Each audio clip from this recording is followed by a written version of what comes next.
Give me 5 seconds. All right, there we go. All right, let me have your full name, rank, and what is your job and position? My name is Gerald L. Turner, Mm-hmm. Sergeant. I'm the supply sergeant for HAC 1st 501st. All right. And I forgot to ask you this question before we started. You have family, right? Yes. Okay, in Germany? No. My family in the States. All right. Single. Okay. So let's talk about your family. When you knew you were coming out to Iraq, how did your family feel? Well, see, I got a military background. Like my family, I grew up a military brat, so they understood. And my mother, she was real supportive as far as her knowledge and her experience. You know, she was more calm, and, you know, understood. So it wasn't that hard for them. They kind of understood. All right. And explain your exact function in the battalion. Well, I'm the HAC supply sergeant, so my job mainly is to just take care of soldiers and the commander. Priority goes to the commander and the soldiers as well. So as long as I'm taking care of the commander and soldiers, I'm basically doing my job. A big part of my job is accountability, accounting for everything, making sure everything gets issued out. How did you prepare your platoon or section for this deployment before you came here? Mainly just making sure property, we did the split property, making sure that was squared away. As far as my section, just driving vehicles, making sure we have everything to set up, you know, a good supply section and whatnot. So that's mainly it, just making sure all the equipment got over here. All right, and what did you do to prepare yourself mentally? I mean, this is your first deployment, right? Roger. So what did you do to prepare yourself mentally for this? To prepare myself, nothing really. You know, I just depended on my NCOs really, and just kind of like followed them. And, you know, I was open-minded about everything, and just good training really just helped me mentally. That's pretty much it. And speaking about training, what type of training did you guys go through to prepare? We went through a lot of training. I know there was times where First Arm Reynolds did a couple training as far as searching Hajis, if you want to call it, or whatever. Just, you know, the proper ways to search them. You know, check under their hats, under their armpits, right. You know, being aggressive and things like that. That's about as much of the training I can remember. Okay. What was the conditions like in Kuwait when we first got there? Kuwait was real hot. It was real hot, and I remember we had to wear a whole bunch of gear just to get acclimatized with the weather. But it was 10 times hotter than this. So that's one thing we'll be looking forward to when we get back into that hot weather. And what challenges did you face as a section leader to get things going in Kuwait? Well, Kuwait, I really wasn't the section leader, so I just was kind of, you know, doing my own thing in Kuwait and just listening to the NCOs. But at the time, I wasn't in charge. So. All right. And how did you feel the morale was like when we first touched on in Kuwait? It was laid back. I mean, people were tired. You know, we were real tired. The heat just wore us out. People didn't even want to get up to go to chow because they had to put all that gear on. So it was more like, you know what, I can't wait to get out of here. We need to go ahead and get up to Iraq and do what we got to do so we can get out of here mainly. So it was miserable. And going to Iraq, what was the convoy like? A 500-mile, 30-hour period. What was it like? It was an experience. I mean, you had to stay on your toes. It was kind of scary, you know. I did a lot of driving, so it was tiring too. And the hardest part was staying up, staying awake, even during the day. You know, the heat drains you, so it was painful altogether. But I was glad we made it though. Oh yes, that's a good thing. When you first got to Bayab, how difficult was it to set up and get things going for this section? It took a while for us because we were staying in the hangar, we had to locate a supply room. You know, we had to search all over the hangar, but we finally found one, and we set up in brigades. So that part was easy. Just setting up in here was the hard part. Right. And that's pretty much it. All right. And you did explain the conditions. What obstacles did you face when we first got here? What obstacles? Well, you know, what barriers did you hit? When we first got here, not really. Just setting up accounts. You know, with each company. Okay. And other than that, it was pretty easy. You know, setting up, just waiting for stuff to come in was like the hard part. It took a couple months. Right. But that was easy. That was the easy part. And now, throughout this whole experience, you know, we've been here a year and a few months. What have you gained from this experience? I've gained experience, if you want to say that. You know, just a deployment. You know, I know the kind of things to expect. You know, and it's kind of given me a look as like to be just open-minded and expect anything. Right. You know, next deployment, you know, I won't look for an exact date to leave. You know, I just expect the worst. You know, and it's just better that way. That's pretty much the deployment. I think it's given me a different look in the Army. I think every soldier should go through this, you know, just to see what kind of like the Army is. You know, outside of being TRADOC or, you know, in the rear. You know, this deployment, I think mentally, I've grown more, you know, as a soldier and as a person. That's a good thing. And what are you doing as a section to get ready to go back? We got a lot of things to do. We load mill vans. We try to get rid of property. Vehicles. We try and get vehicles squared away. It's like we're running around. It's a lot of stuff coming at us all at once, and it's like we're doing it all over again because we did this the last time. So. All right. And what does your family think? You know, you thought you were coming home, and at a certain time. Right. How did your family feel when you told them the bad news? They was upset, you know, bummed out or whatnot, but like I said earlier, you know, they kind of understood. And, I think my mom's, you know, her understanding, that really helped me out. It helped me out a lot, you know, because, you know, I ain't got to worry about her. Right. You know, even though I know she'd rather me be back, but she understands. That's when you get support from your family, it just makes it that much easier. That's very true. And okay, this last question then. Tell us about something that you remember about this deployment for the rest of your life. Something that happened, bad or good, you know, something that you remember for the rest of your life. From this deployment?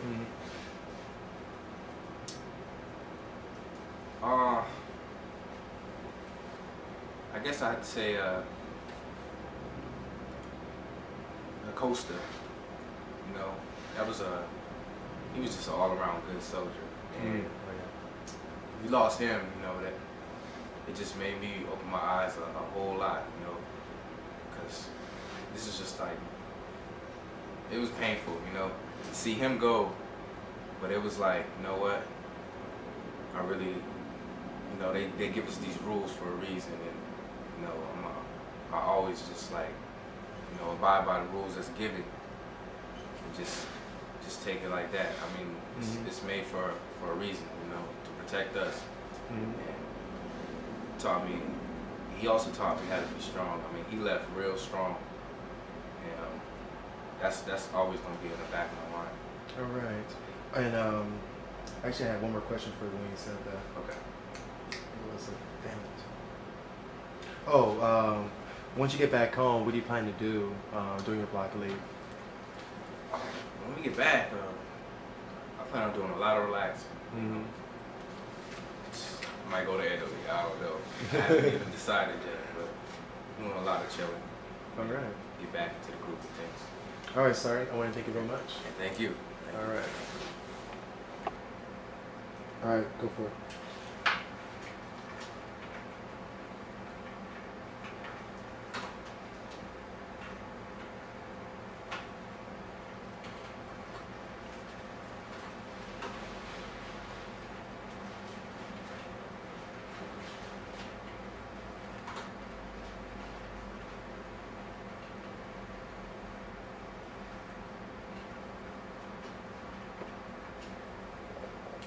All right, that's good. Relax. Sit up straight. And tuck your shirt down like that. All right, do this. Okay, that's good. All right. Let me have your. Oh my God, I'm tired already. Actually, let me ask you a couple questions. All right, let me have your full name, rank, and your job and position. Silver Dawn Festive Specialist, a 15 hotel. All right. And what is there? Tell us about your job exactly and what do you do here? In this unit, 15 hotels really don't exist. So I'm a 15 golf. Okay.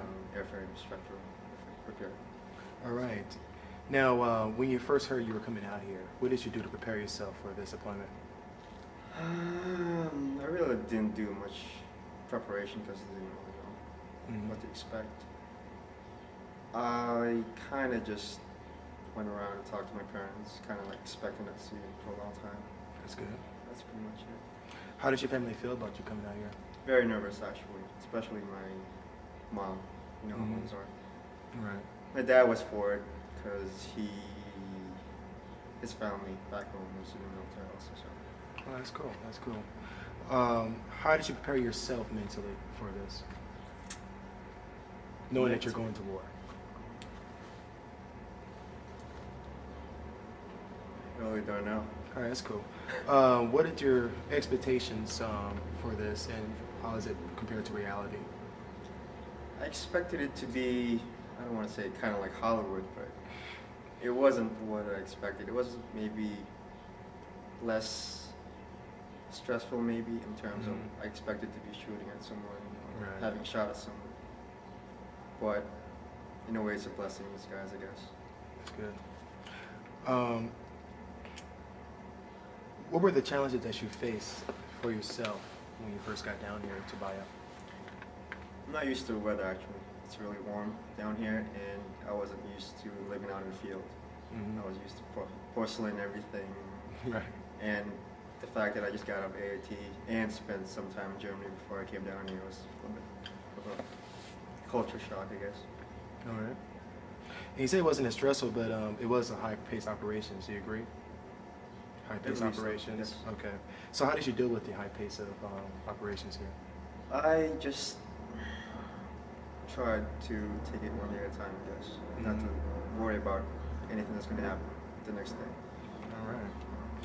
And flying down, actually no, let's get that. What are you doing right now, you in your section, to prepare for this redeployment? Yes. I pretty much just helping out pack mail vans, pretty much. In terms of packing, we pretty much filled up our mail vans for that part, but just helping out other sections' mail vans. That's cool. And how did your family feel that when you told them news about being extended? They expect me to be home by this summer, actually. Right. I missed a couple of graduations of friends and family, so that was kind of tough. But I guess it makes it better that, you know, the more you deprive someone, the more happy you'd be when you see them, I guess. And tell us, okay, when you answer this next question, tell us where you're going. What do you plan to do on leave? I'll probably go back to my family's house in Boston for a couple of weeks and then go back to Munich and attend Oktoberfest. Oh, right. That's the shit right there. All right. And what's the greatest thing, last question, what's the greatest thing you learned and gained from this experience? Two things, actually, that I've learned is that tolerance for other people and how to be patient, actually, because not everyone would be thinking the way you're thinking. Right. And especially people have their own way of doing things. Right. And usually don't agree on things, so just try to compromise, I guess, as long as the mission gets done. All right. All right. Thank you very much, man. Well, all right. Yeah, this. Okay, camera's rolling.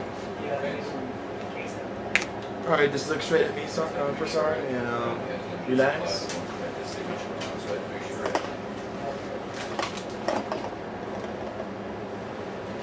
All right, for Sergeant, let me have your full name, rank, and your job for the battalion. First Sergeant Frank W. Gonzalez. I'm currently serving as First Sergeant for D Company, 1st 501st Cav. All right. And tell us about your transition from CAV to 1st and 501st. Like, what were you doing before and what you're doing now? I deployed out to Iraq with Desperado Troop 11 Cav. I served for the First Sergeant as a First Sergeant for about a year before deploying out, a little less than a year. And transition, not too much. I mean, continue same operations basically, but just a little bit different. All right. One instead of the other. And before you came out here to Iraq, what did you do to prepare yourself for this deployment, like mentally?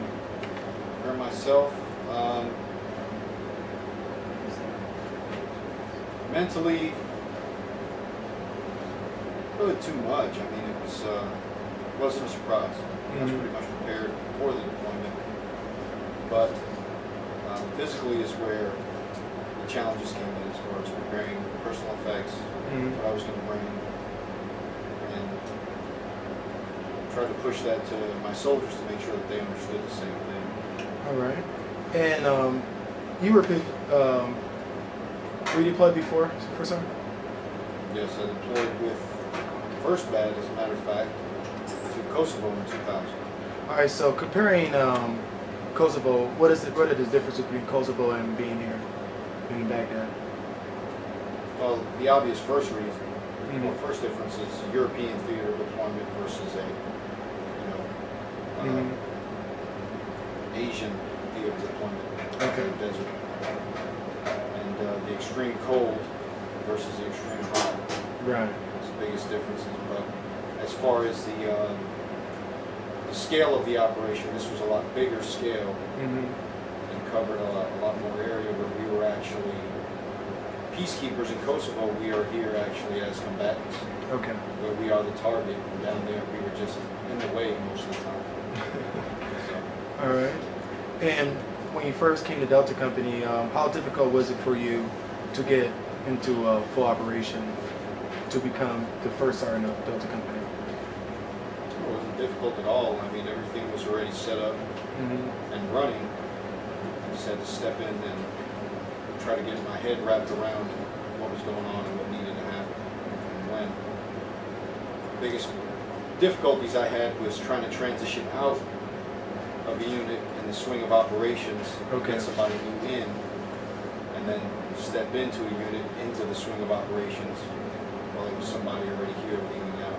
So it was a difficult part of the transition. How are your expectations compared to reality of being a First Sergeant of a Apache unit, Apache maintenance company?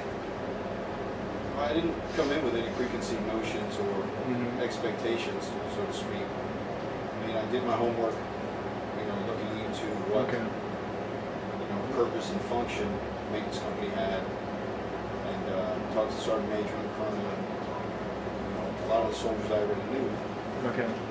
So I had a pretty good idea of what we had to do, and what we do as a unit, our function. And you have family in Germany? Yes. Okay.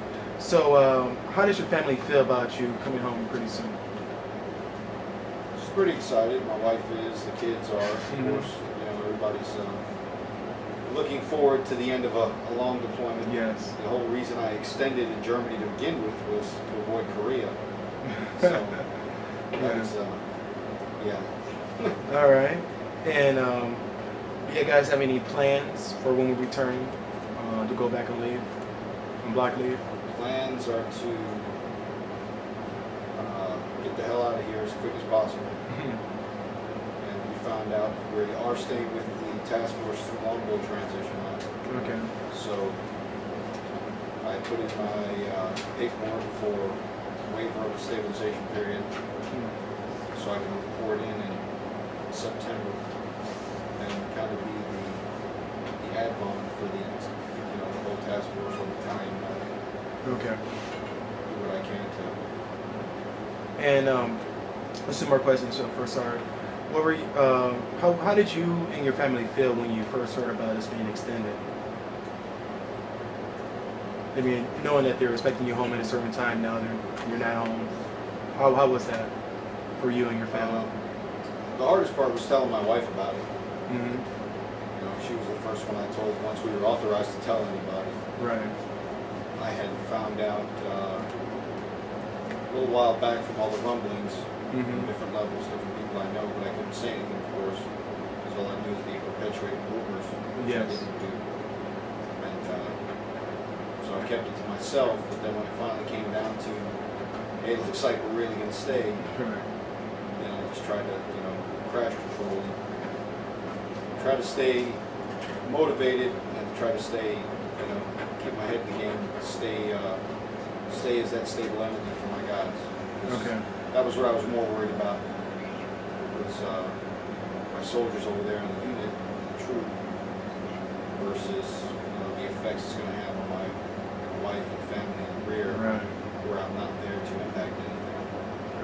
My wife was upset, she was crying on the phone and stuff like that, but, you know, I knew the only way I could console her was to talk to her.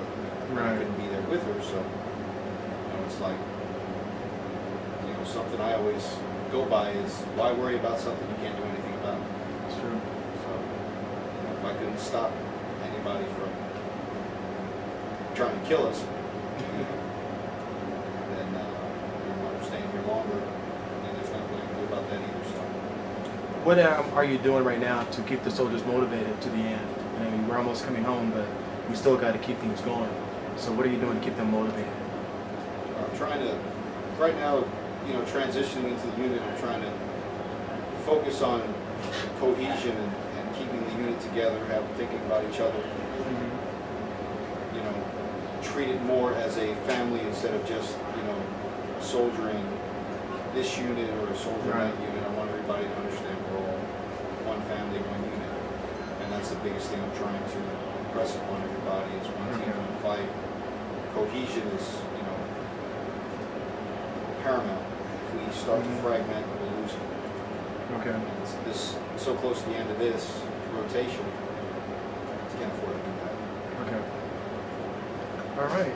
All right, First Sergeant, well, thank you for the interview. All right, brother. Tape is rolling. Give it about a couple seconds.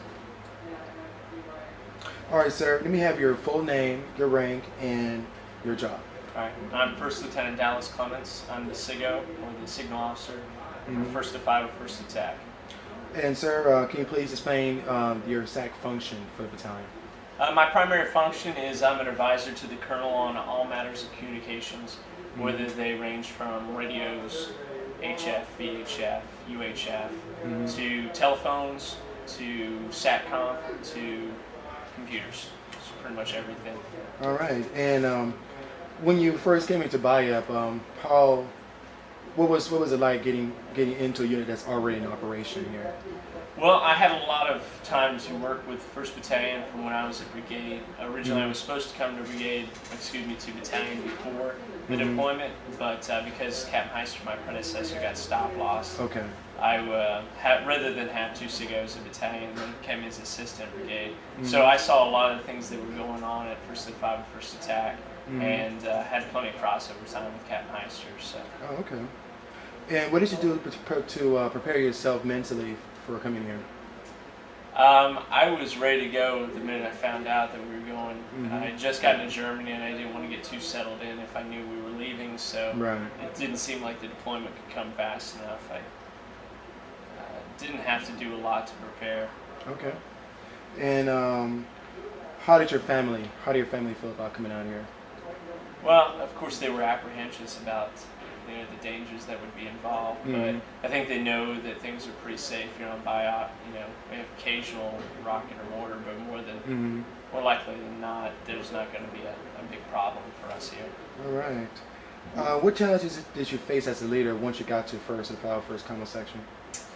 The biggest thing was dealing with the personalities that were already in place. A lot of the soldiers that were here when I got here had been here a lot longer than even within the Army in general. Right. Just the way things are. And so melding the way you'd like to see things done with the way things have been done. A lot of times the people that have been in place have better ideas about how things should be done based on their experiences.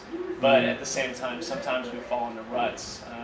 We've done that as a shop, being out here for a year at times, and so it's understandable. So sometimes when you come in, you can come in with a fresh idea or with the ability to see things in a way that the people that are entrenched in it can't. What was the, or actually I want to ask you, what did you do, sir, to keep the morale going for yourself, as well as the soldiers in your section? Well, I think we kept things fairly laid back. I mean, we tried not to get too uptight about things. We let certain things slide. Like, for example, I'm reading over computer policy for 1AD as we get ready to go back to Germany. You know, you're not supposed to have games or stuff like that, but we let a lot of that stuff slide, not just in our section, but the battalion as a whole. You know, allowed users a little more freedom than they would have in Germany. Mostly because their computers weren't connected to a network. Most of them weren't. And there weren't some of the security risk involved with having software that wasn't authorized or originally authorized. But I think that's a good example of how we did things in general within the shop is, you know, people had the freedom to go do things when they needed to, because it's very difficult to both live and work in the same place. For a long time, the people in the shop lived in the shop, especially when we lived in Hotel, California. So you'd have people knocking on the door at all hours and all times. So it was really like, you know, they say in the Army, you're on duty 24/7. And that was the reality for a lot of the soldiers in the shop. And even when we moved out to the tents, I mean, Specialist Siebert, when we have ComSec issue, he takes an ANCD with him to the tents in case in the middle of the night somebody needs something. They can call him up and he's ready to go. And it's stuff like that. It's very hard. After a while, at first it seems cool because you're like, well, okay, if I need to do something in the middle of the day, I can go do it because there's a trade-off. But after a while, it wears on you. You just want to be able to go somewhere else and do something else. What is your greatest memories of being here? Bad or good? Probably the times we spend as a shop together. Within the S6 shop, I think we really became a family, especially when Sergeant Jack and Private Robinson came in. It added a new dynamic to everything, and I think everybody enjoys working with each other, and I think that's something really, really cool, and you don't see it happen in a lot of other shops, or even in a lot of other companies. I think we all get along really well. And now that we're about to go home, actually, let me ask you this. How did your family and yourself feel when we heard we were getting extended instead of going home? Personally, I didn't have any real problems with it. I was more concerned with how it affected people I worked with, because I'm single. I don't have a family. There's no wife waiting for me. I have a girlfriend, and we of course had plans for the summer, but that's nothing in comparison with what a lot of the other people had to deal with. So I was more worried about them than I was about myself. So. And what are you doing right now to get your section ready for redeployment? Well, right now, besides the basic, packing up and getting everything in the mill vans and inspected, we're just going over a lot of computer policy issues. We're getting some new computers when we go back to Germany. We got to figure out how those are going to be incorporated within the battalion as a whole and the individual companies. That can be pretty tricky because keeping tabs on, right now we have about 76 laptops that are deployed with us. Then we have an unknown number of systems in the rear. Some have been turned in because they're too old. Some of them we're going to continue to use, and figuring out where those should go and how they should be utilized is a big problem. But not nearly as big as taking all the computers we've had and having to re-image them for XP. The division as a whole is going from Windows 2000 to XP. And so in that integration period, Sergeant Stringham was in the shop that was deployed. All of us are going to come together, and we're going to have to work really hard to get those systems ready so that they'll be secure when they hit the network. All right. And when we go home on block leave, sir, do you have any plans? And where you're going to go? And mention some names if you want to.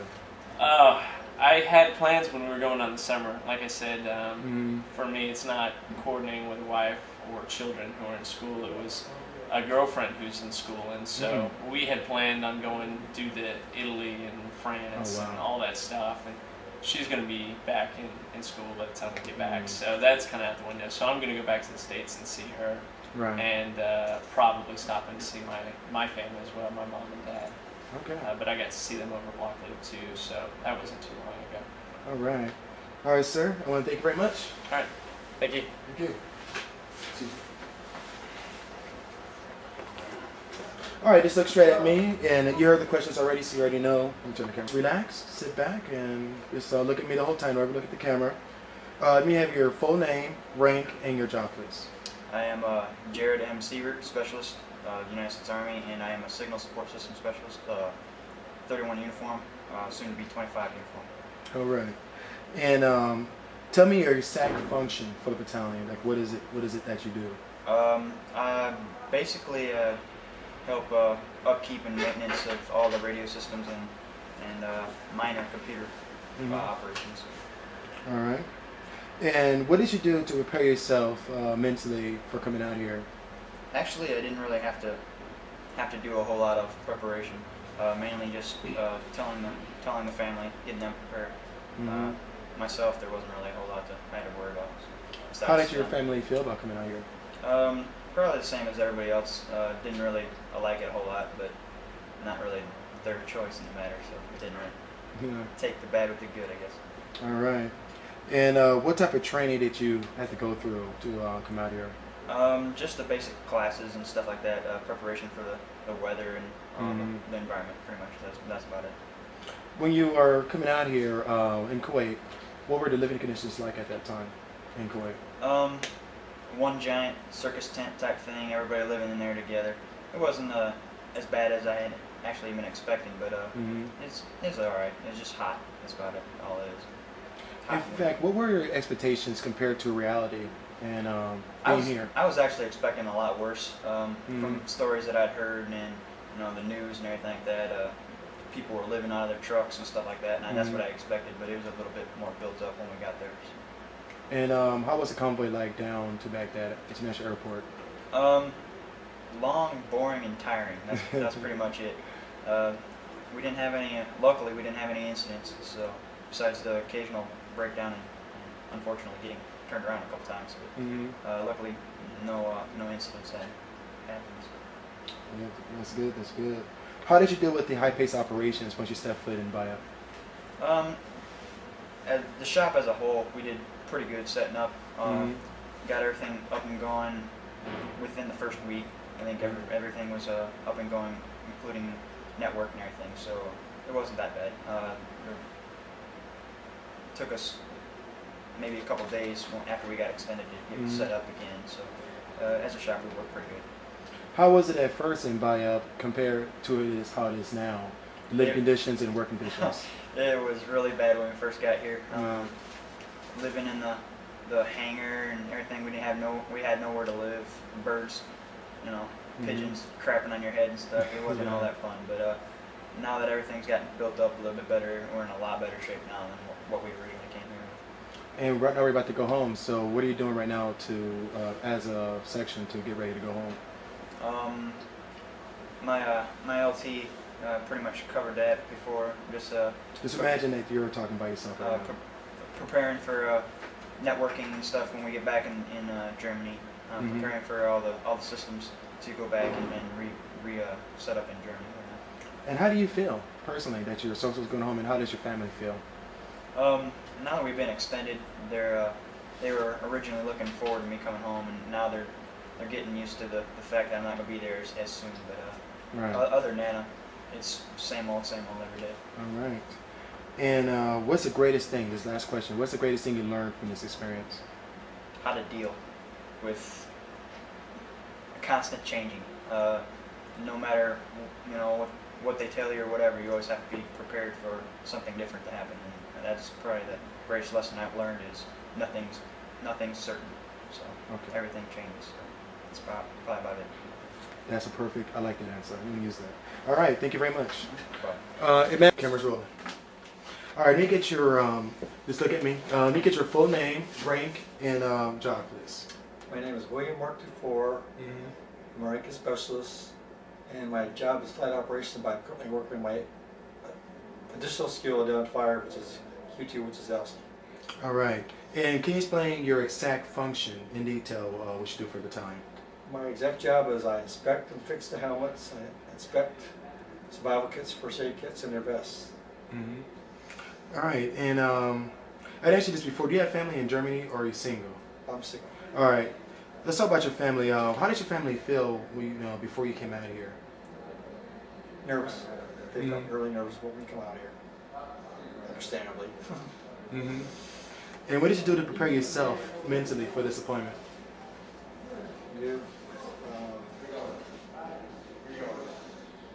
Just trying to put out of my mind so I can think of it. Just didn't think about it. Yeah. Put it out of my mind and try to get over with. All right. What challenges did you face when you first got here in Bio? Climate. Definitely the climate. Mm-hmm. And staying healthy and hygiene, personal hygiene too. All right. How difficult was it to set your section up when you first got to Bio? We got here not more than a few hours. We got it up within about half a day. Mm-hmm. But the LC shop in general took a little more time because we built up over time. Mm-hmm. That's a little different story though. All right. And what were the living conditions like when you first got here compared to now? When we first got here, we were living in the next hangar and no AC, dirty, noisy. Then once 4th Brigade, 3rd ID left, we moved over to their old area, and then slowly we got air conditioners, and then Tent City was built, and most people moved down there. Mm-hmm. I lived up here for the most part, and then I finally moved down to Tent City and been there ever since. All right. How did you deal with the extension that we been faced with now? I was shocked. I don't know, put it out. I was shocked and take it day by day. Mm-hmm. And let's see. What is your greatest thing? This is the last question. What is the greatest thing you learned and gained from this experience? That most Iraqis aren't probably as bad as they seem to be. And I think for the most part they want us here, except certain segments in our population back home think otherwise. Mm-hmm. All right, that's a good thing. All right, thank you very much, DeFore. Sure thing. All right. All right, gotta give about 5 seconds on the tape. All right, let me get your full name, your rank, and your job. Name's Christopher Allen Barclay.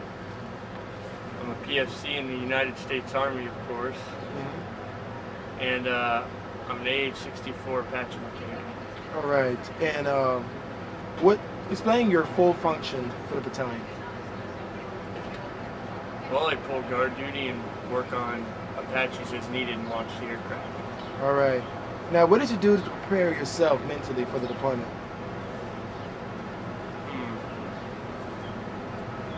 Probably about absolutely nothing. Just packed up and ready to go. Okay. All right. And how hard was it for you to say goodbye to your family back at home, knowing that you're coming out here? It wasn't too bad because I'm single, so I mean, it was pretty easy. So just gave him a call, told him, hey, look, I'm going blah, blah, blah. You're ready to go. All right. What challenges did you face when you first got to Bio? The first challenge was setting up our living area. When we first started here, we slept on the hangar floor with basically ponchos and sleeping bags. Getting water and MREs was probably one of the other hardest tasks we had. So those were limited in supply when we first got here. All right. And you did the convoy down here? Okay. How difficult was it to get into full operation in your with Delta Company? There was a lot of setup to do before we got that. We had to get the tooling ready to go, and we had to prep an area to pull the aircraft in to do major maintenance and such. Okay. And what were the morale like for you and the other soldiers here? It sucked in the beginning. As the deployment got on, things got better, they improved. All right. How did you deal with the high-paced operations here? When I got off work after operations were done, just chilled out, played guitar, watched TV or a movie. And what is your greatest memories, bad or good, of being here?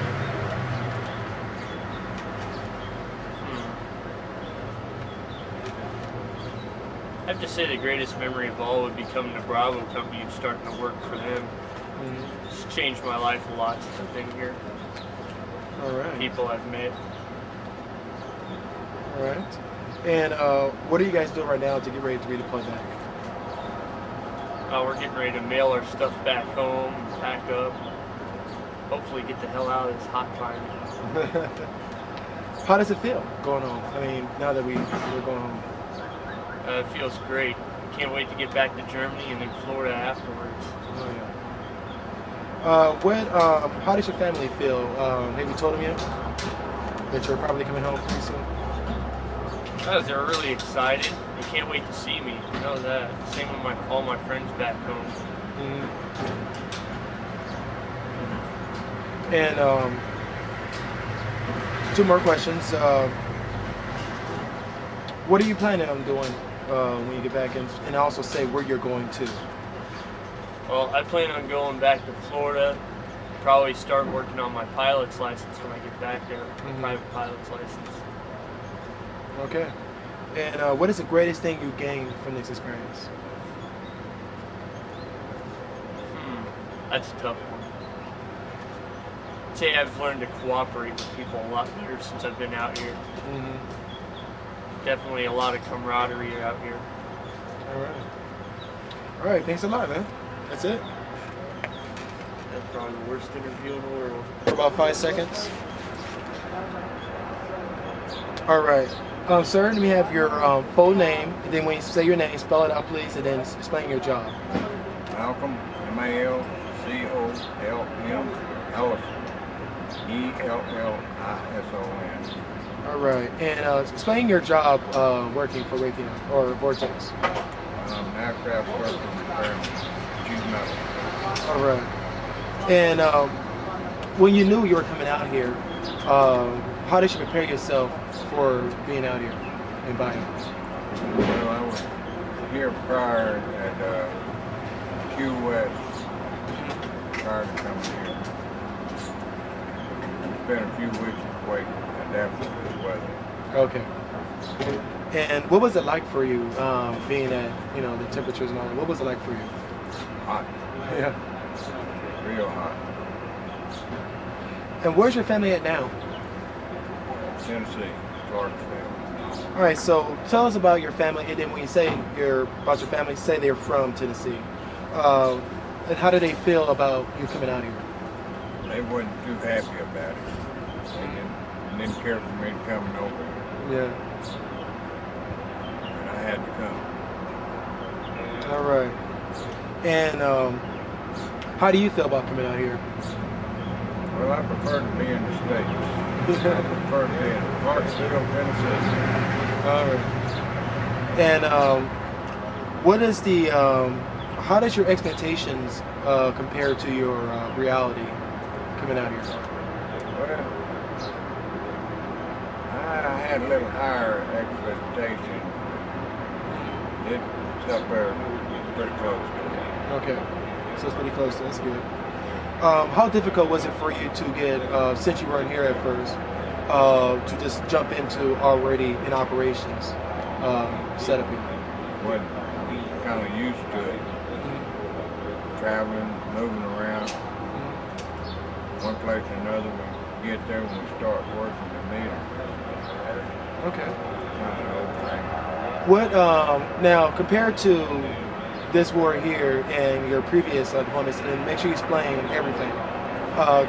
Talk about your previous experiences and your previous deployments when you were in the Army. Well, I was 3 tours in Vietnam, and I got out, came over Persian Gulf, and now I'm here. Okay.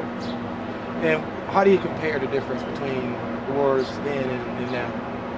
Well, Persian Gulf and now about pretty close to the same. There's no comparison between the Vietnam War and here. Okay. Now the Jungle War, that's Okay. entirely different. All right. And now that you are, well, what does Vortex have planned for you when we go back home, when the unit goes back? I hope to have it done. More than likely we go back to layoff. Okay. And what is the greatest thing you learned from being out here, sir? Drink a lot of water. Mm-hmm. Just try to stay as cool as possible. All right. All right, Malcolm, I want to thank you very much. I'll try to get some more Vortex employees. All right, you look good. The camera got you good? Yep. All right, good. All right. Kind of come to the right a little bit, frame me up a little better. Got any boogers? No boogers. All right. All right. Let me have your name, rank, and your job. Specialist Joseph Holmes III. I'm Apache crew chief. Mm-hmm. And what is your, in explaining your title in more detail for the battalion? My title? Mm-hmm. Fix the Apache helicopters whenever they're down. I actually have a bird, 438. Mm-hmm. Which is my bird. Take care of it. Make sure anything goes wrong with it, I gotta know about it, and I handle that. All right. What did you do to prepare yourself mentally for being here? Mentally, to prepare myself for being here, I just try to think of all the positive things that came out of it before we came out here. You know, like it's time to get away from all the stress of being back at home with Mm-hmm. all the problems back at home. So that's one good way I looked at it as. Okay. How did your family deal with it? Deal with you coming out here? They knew it was something that I had to do, so they just tried to support me and be strong for me and not let me see them, see them hurting for me coming out here. So. Right. All right. What challenges did you face as a crew chief when you first came out here? Getting used to the work schedule, you know what I'm saying? Yeah. Walking to the flight line in like 120-degree weather. Yep. 4 or 5 times a day and staying out there for like 4 or 5 hours at a time. Mm-hmm. That was the biggest thing, but other than that, I was used to everything else basically. All right. What was the morale like for you and the people around you? I mean, nobody really wanted to exactly be here. It's not something that really wanted to do, but you have to do it. So everybody tried to lift each other up. You know what I'm saying? Mm-hmm. All right. How difficult was it for you guys to get into full operation once you got here? It actually went a lot smoother than I thought. I thought it was going to be, kind of rough and tough when we got here, but it actually rolled kind of smooth when we first got here. How did you deal with the high-paced operations throughout the year? I still don't know, honestly. I mean, just made it. Mm-hmm. All right, and now we're about to go. Oh, actually, how did you deal with the news of us being extended, and when we were all ready to go home? Our commander came down to Kuwait. We were down in Kuwait. He came. He let us know that we might be extended. There was a slim chance. Well, we would have been okay. Thank you, Kate.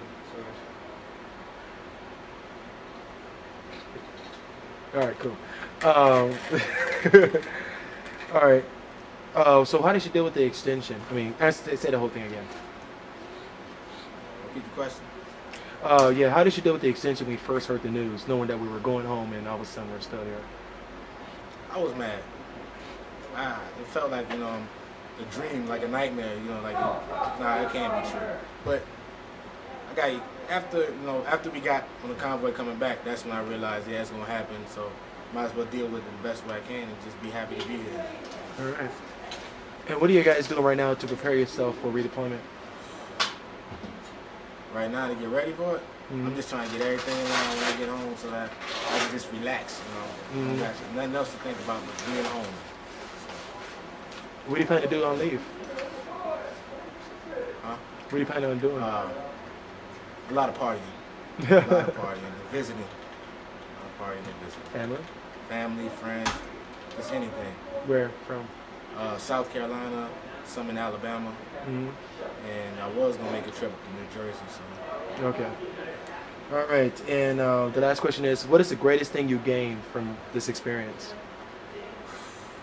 The greatest thing I gained?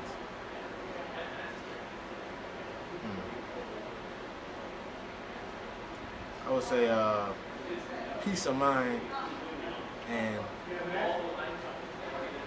drive to know that if something needs to be done, ain't nobody else gonna do it for me but myself. So that's the biggest thing I learned out here. All right. And let's go into a whole different thing about the things you're doing on your own. Tell us about what you're doing, music-wise, and this is your corner now. Go for it. Well, I got a group called Corner Pocket, and we currently got about 23 to 24 songs that we get out here in the desert, and hopefully, I'm just trying to get a record deal. You know, that's what I want to do for the rest of my life is just make music. You know, so I've been doing that out here, just making music every day.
Recording now. That's it. All right, sir. Let me have your full name, and please spell your first and last name, and then your job title. Okay, my name is Joseph Bartoli, JOSEPH BARTOLI. Okay. Team lead inspector for Vertex L3. All right, and can you please explain exactly what is your function, like in detail, what you do for us? My function in detail is to get the jobs, the phase teams, put together Facebooks, GI out people's work on the aircraft, position people in areas to work on the aircraft. Okay. That's what I mainly do. Were you in the Army before? Yes, I was. And explain to us exactly what you were and what battalion and stuff like that. I was a 6-7 Romeo. I did that for 7 years. Apache crew chief, of course. I was at Hunter Army Airfield, Georgia. Then I went to Ilsheim, Germany. Then I finished up my tour with 3rd Bat of 101st. And were you deployed before? Only to Bosnia. Okay. Tell us about when you first came to BIAP. What challenges you faced jumping into the position you're in now? Initially came here as a regular maintenance guy on the floor. Okay. And it wasn't hard at all. You know, I was out of the Army for 4 years. Okay. It took a little time, but got back on the aircraft and everything came back. It was pretty easy. How do you feel? Transition here was good. Everything was easy to get into since it was already set up. How did it feel to you jumping on the aircraft again like you were when you were a soldier, and the difference? Oh, it was nice to get back on the airframe. Yeah. Familiar airframes always good to get on. It's easier than some of the civilian aircraft. But it was good to get back on the helicopters. All right. What was your expectations like before coming out here compared to reality? They told us that we'd be either in tents or in bombed out buildings. You know, got here. Actually, it wasn't that bad. But of course, I missed the initial setup of the area, so I'm sure it was a little different prior. And okay, one question I forgot to ask before is you work directly with First Bat or you work with 127? 127. Okay. Right now. And with First Bat. What is the relationship like with between you guys and 127? How you guys work together to get things done? We run phases separately, but if there's an assistance, we're good with helping each other. Okay. All right. And how are you dealing with the high-paced operations here? It keeps us busy. Oh, yeah. There's not much else to do, so it's good. Oh, that's cool. That's cool. Tell us about your family back at home. If you have any young ones or any children, you know, say your names. Your names of your wife. No children. Okay. Name of your wife. Not married. We got family up in Alaska, and the rest of them are spread out across the United States. Army family, so everyone's separated. All right. And how does your wife think about you coming home? I'm not married. Oh, you say not? I'm No, sorry. I I'm think you not say you're married. married. How does your family think about you coming home? I'm sure they'll be excited, but being a military family, you know, it's expected, this kind of stuff. And how do you feel about it? I'm here for the duration. I'm having fun. Oh, yeah. Yeah. And what are you guys doing to prepare yourself to go home as a company? Actually, we're not going home. We're staying here, and we're just moving on to the next unit that comes through. Oh, I see. Okay, let me rephrase that question then so that it'll be better. What are you guys doing after this? After we leave, where are you guys going and what are you guys going to be doing? We don't know. We have a select few going down to the port ops, and after that, we'll be farmed out. Okay. And one last question, sir, is what is the greatest thing you gained from this experience? It's good to get back with some of the Army people and get back into the lingo and the aircraft. It's a different country. You get to see how it really is, rather than what the news tells you. You get a little, forward information on it. Right. You get to see it rather than hear it. All right. All right. Thank you very much. Yeah, no problem. All right. I have the hat on. All right. Tape is rolling. Get about 5 seconds on it before I start the tape.